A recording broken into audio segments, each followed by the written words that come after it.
Trump విరామం ఇచ్చినా మేమైతే విరామం ఇవ్వము అని బెంజమిన్ నెతన్యాహు ఇప్పుడు సంచలనమైనటువంటి వ్యాఖ్యలు చేశాడు. ఎందుకంటే ట్రంప్ ఒక 5 రోజులు గడువు ఇచ్చాడు ఇరాన్కి.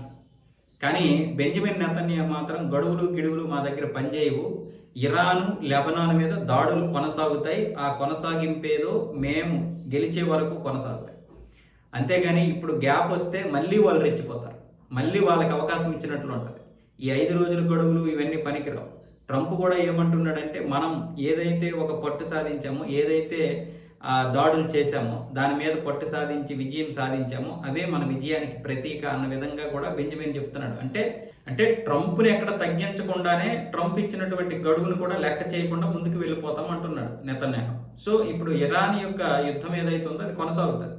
ట్రంప్ ఇచ్చినటువంటి గడువు మాత్రం ఆగదు. అంటే తన సైనికులకి కొంచెం రెస్ట్ ఇవ్వడం కోసమో, లేకపోతే ఇరాన్ ఒక దారికి వస్తుందనో, లేకపోతే ఈ శాంతి వల్ల, అంటే ఈ ఒక్క కాల్పులు విరమణ కాదు, కొంచెం దాడులు చేయకుండా ఉంటామన్న విధంగా ట్రంప్ చేసినటువంటి ప్రకటనకి ఇప్పుడు బెంజమిన్ నెతన్యాహు అయితే ఈ విధంగా మాట్లాడాడు. అంటే ఒకవేళ కాల్పులు ఆపితే ఇరాన్ మళ్ళీ ఏదైనా మనసు మార్చుకునే అవకాశాలు ఉంటాయి, ఇప్పుడు ప్రశాంతంగా ఉన్నాం కదా అన్న విధంగా. కానీ బెంజమిన్ నెతన్యాహు అయితే వాళ్ళని మేము ఉపేక్షించలేము, ఎందుకంటే మళ్ళీ వాళ్ళు ఏదో ఒకటి తయారు చేస్తారు, మళ్ళీ మా మీద దాడులు చేస్తారు, ఈసారి ఏదో ఒకటి తేలిపోవాలన్న విధంగా మాట్లాడతాం.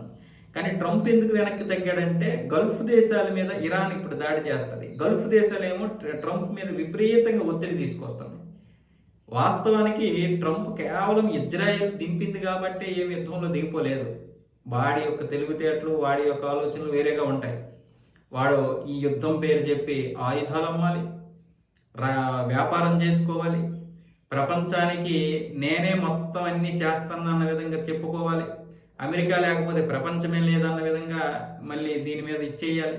ఇన్ని రకాలుగా వాడి యొక్క ఆలోచనలు ఉంటాయి. అది ట్రంప్ అనే కాదు, ఆ సీట్లో ఎవడ కూర్చున్నా అలాగే ఉంటాయి. వాళ్ళు ప్రపంచాన్ని తగలెట్టేస్తూ వాళ్ళ ఆయుధాలని అమ్ముకుంటూ ఉంటారు.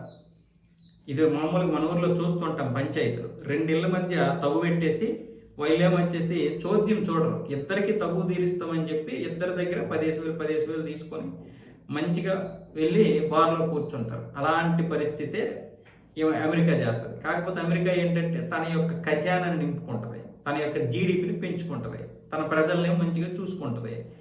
మిగతా ప్రపంచం అంతా కూడా రక్తపాతం సృష్టిస్తుంది. ఏదో ఒకరోజు అమెరికా కూడా రక్తపాతంలోకి వెళ్ళిపోతుంది.